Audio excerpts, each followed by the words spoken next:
when they both seemed comfortable in this old house built in the Denver Square style. "You're slicker than snot on a doorknob, Mike." Harry's booming laugh filled the kitchen. "I like that." He took a bite of pizza, then gave Michael a hearty slap on the back.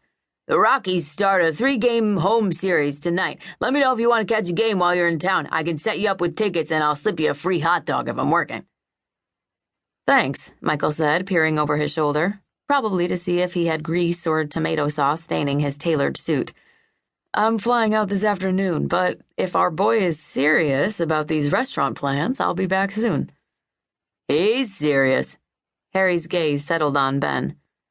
"My son might have made it big, but he knows family comes first." Before Ben could reply, Abby nudged his hip. "You're in my way," she said in her typical drill sergeant tone. He moved, and she took a dish from the cabinet behind him. "Has Zach eaten breakfast?" Guilt stabbed at Ben. Zach had come down at least 30 minutes ago, but had gone right to the family room and turned on the TV. Ben hadn't given a thought to making the kid something for breakfast, his first pseudo-parental fail of the morning. Brilliant. "I'll bring him a Pop-Tart," Abby said, gauging his expression.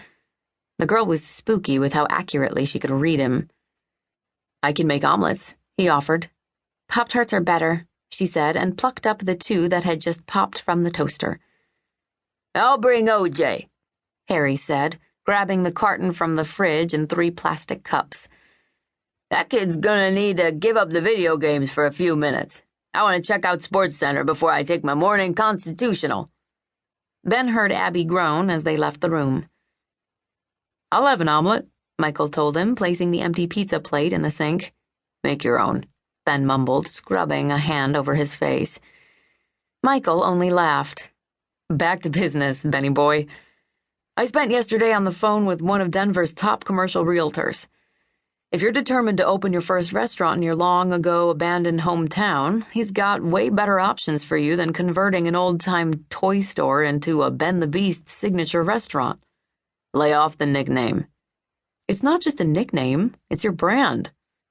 "I still don't understand why you'd want to screw it up by leaving Vegas. Thanks to the shooting schedule for the TV show and all the damn promotional appearances you've got me doing, I haven't been in a Vegas kitchen for almost 2 years. "But your legend lives on," Michael argued. "There are at least 2 different investment groups hounding me about their partnering with you." Ben stalked to the edge of the kitchen. "No partnerships, I told you that." He'd worked round the clock for years to finally gain the title of executive chef, but even when he'd taken over the kitchen at La Luna, the 5-star showpiece in one of the Strip's luxury hotels, he'd had to create dishes that fit with the elite theme of the restaurant.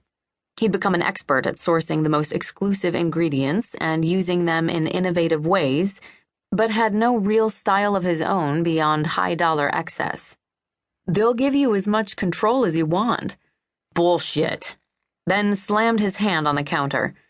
"Men in suits are great at keeping promises before the dotted line is signed. Things go to hell once a contract is locked in." "A Beast in Your Kitchen has been a wild success." Michael actually sounded offended that Ben would suggest otherwise. "It's given you exposure you never would have had, even as a famous executive chef." "It also ruined my reputation as someone with real talent. I'm more than a face and a temper." He wasn't sure whether he said the words to convince Michael or himself. As hard as he'd worked to run his own kitchen, Ben knew that even in Las Vegas, people had talked about his histrionics in the kitchen as much as they had the food he served. He might not have much fondness for his childhood home, but he also wasn't happy living life as the bad boy of the restaurant industry. "I can't even grab a beer without people asking for an autograph or a picture, and half the time, they want me to bare my teeth like I'm some sort of foodie werewolf." "You're not getting sympathy from me, Ben. When was the last time you paid for a beer or a meal or spent an evening alone without a gorgeous woman ready for action?" Michael asked, crossing his arms over his chest. "There are perks to the lifestyle. I'm not sure you'd know how to function like a real person anymore." "Maybe you are part werewolf."